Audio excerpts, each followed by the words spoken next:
We are the Pennsylvania Manufacturers Association. We are the Pennsylvania Manufacturers Association. Business in Pennsylvania. And business in Pennsylvania is our business.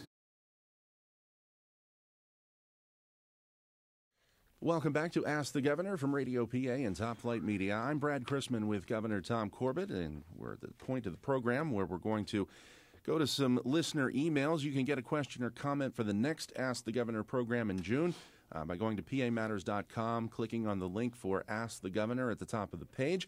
Again, that's pamatters.com.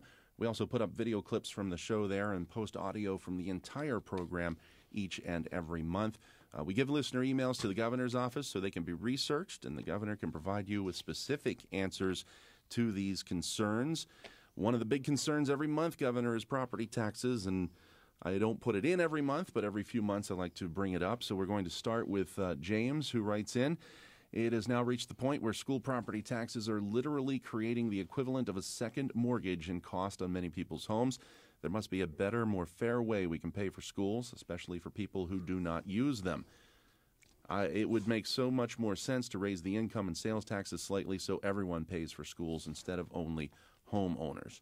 First of all, James, everyone uses schools because they're putting out graduates that are serving you your hamburger and whatever else. Well, and everyone uses schools. That's part of a society that everyone uses schools.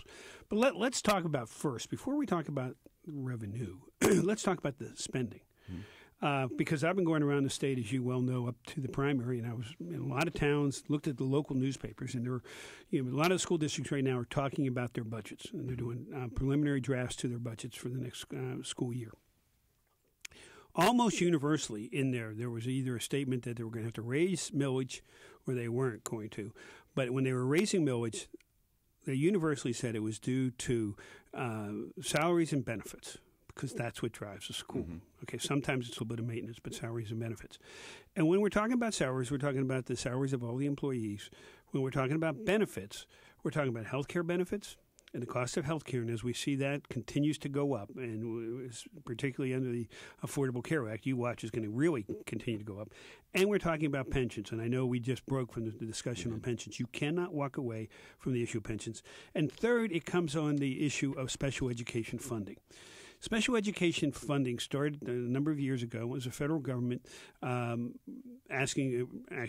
requiring it, and the federal government promising that they would pay close to 50% a year in the future forever. Does this sound familiar with the Affordable Care Act and Medicaid expansion?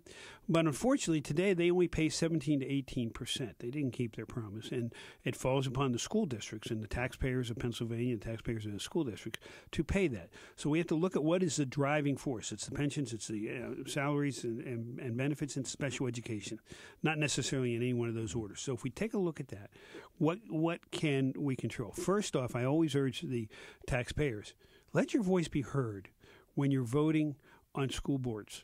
Absolutely. And unfortunately, we were talking about turnout before. The turnout in those races is abysmal. It's horrible. And it's maybe the election that most impacts your personal finances at home. It is the one that more than the elections for governor or for legislators, it is the one, as you say, James, here, that is really affecting what you're able to do. So you really want to pay attention to who you're putting on the school board, particularly when it comes to negotiation of contracts. And I'm not picking a side on this, but that's one of the facts. The deal with the issue of special education funding, the state has had a very difficult time as a legislature to come up with the resolve to deal with this head-on special education funding. There's a commission that's put together now. We're looking for the recommendations coming out, I think, pretty soon. But we have to deal with this one head-on, and it is not going to be pretty. And as you know, when things aren't pretty, there's a reluctance to do things, and compared to the way I've gone in and really taken in things head on, so we've got to fix this. So special education is one of those. Before, and we've already addressed this to a certain extent, because before there were 13 exemptions that a school board could apply for and get, where they would not have to go to the people for a referendum in order to raise property taxes Beyond the cost of living. Right, beyond the cost of living. So we got the legislature to reduce it. Unfortunately, it still exists for special education funding. It still exists for the issue of pensions, or part of the issue of pensions that's there. And I want to make sure that I don't misstate something. Pension obligations, and for grandfathered elected debt that they had already approved as an electoral body. So those three are still, but those are, the pension and the special education are the driving forces that are causing this. One of the reasons I am pushing so hard for pension reform at the state level, it does affect the school districts, because they have to match whatever we put in, 50-50. Right. And that is what is really, in addition to special education funding, raising the costs. The other side, salary and benefits. I mean, school districts really need to take a look at the salaries and benefits. And this is one, we have 500 school districts. We have 500 contracting agreements. And one of the things that I see is that when one school district does a little bit better, the way the school district surrounding that, all of a sudden, the unions are saying, well, we need to match what that person has. Well, what if you're not as good of a school district? Or what if you're better and you should do better? That's one of the reasons that we came up with the school performance profile and the teacher profile, so that the electorate, the people who need to get out to the polls, can take a look at that and say, yes, I agree, or no, I don't agree. Let me offer one piece of advice from me to James and anyone out there who feels strongly about these issues. Think about running yourself. Think about running for school board. Think about going to the school board. Get involved and go to the school board meeting and not get just involved. Once, not when you're upset, but every time. Absolutely. Next email comes from Eugene in Pottsville. You're going to really like this one, Governor. Eugene writes in, why are you the highest paid governor in the United States, and why is our legislature the biggest? Please don't tell me you refused salary raises. Well, I don't think I'm the highest paid because I don't accept what was given me. And I'm sorry, James, if you don't like that, you don't like that. But it's Eugene. Eugene. I'm sorry, yes. Eugene. I accepted what I got the day I entered office. And you have no say over We have no say over that. No say over that. But I did refuse to take every additional pay raise that was automatically put in there by the legislature years ago. And they all automatically get a pay raise based upon years ago. And Eugene, go talk to the Senate, go talk to the House, and try and get them to change. Because I could certainly use the help of the people of Pennsylvania on something like that. Our salaries are determined before we ever walk in the office. We accept them. We keep them at what they are.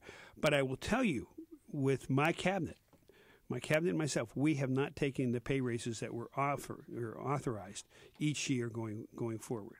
Where does that money? Does that money go back into the Yes, it goes back into the general fund. Okay. Yeah. All right. Jennifer from Mechanicsburg wrote in, I'm physically disabled and need personal attendant care. I've contacted my state representatives about the Act 150 program, and they said the money is available, but you don't want to fund it. When will you start funding this program? Act 150 does have to do with funding attendant care. So, first of all, is Jennifer correct on that? Yes and no. How's that for an answer? That's okay. As long as there's an explanation behind it, sure. When I came into office, I worked very hard to reduce the number of individuals with intellectual and physical disabilities that are sitting on waiting lists.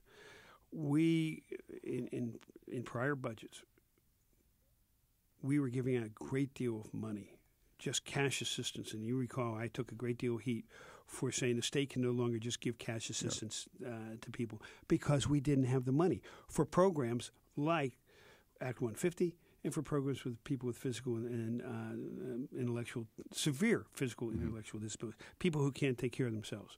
We should be trying to eliminate those waiting lists.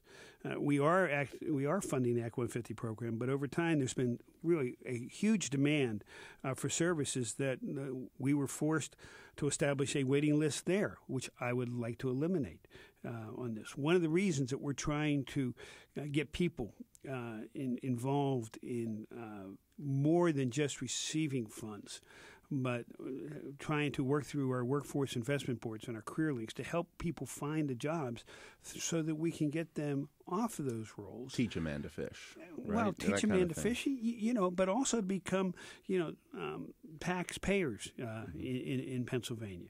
Right now, I can tell you the Department of Labor and Industry and its Job Gateway site has 200,000 jobs in Pennsylvania that are open. Well, if we have the people who can get trained for those jobs, we can fill those jobs. What would that do to reduce many of the waiting lists? Because the funds going to those individuals in those areas who aren't working would be able to go to those individuals who really, really need it. And it also is a matter of working with the legislature on a lot of this. As you know, we have a difficult budget. The revenues across the nation were down from 2013 coming into 2014. So we're obviously going to take a closer look at all the programs, and we're going to try to control our spending. When someone like Jennifer writes in and says you don't want to fund this really is more about there just not being money for it, correct? If we had the money, we would fund programs like this. I would prefer to fund programs like this before we do other programs. Right. I'm going to try to squeeze one more in here. We'll have some emails spill over into the next segment. Alan in Mifflintown writes in, as homeowners in the state of Pennsylvania, we have the right to choose our electric company, our phone company, and even our TV service. Why is it that in certain municipalities people are not given the right to choose which refuse service they can use? That's municipal contracts, correct? No, it is totally. It's at the municipal level, Alan. You need to talk there. But I suspect it's this reason. If each individual homeowner had 2 or 3 or different opportunities to have trash companies come in and big garbage trucks coming in, you might have a garbage truck on your street 2 or 3 days a week. And depending on what time they're allowed to come into the municipality, you may not really like that. And the municipalities have made a decision that they will bid out the refuse service. They can get a better deal than individuals could get. They could make it much more efficient with that one company. And I will tell you, there is great competition between the companies to get a municipality's trash. Well, I was going to say, anyone who's watched The Sopranos knows when you get 2 trash companies in the same area, it can get ugly. That's exactly right. It can get ugly, but that was fiction. That was fiction. That was fiction. But I want to dispel, for instance, when he talked about electricity, you get to choose your supplier. The distribution lines are there. It's one distributor. So you may have one company who is hooking up the electricity to your house, but you could have a number of companies who is producing the electricity and sending it through the line.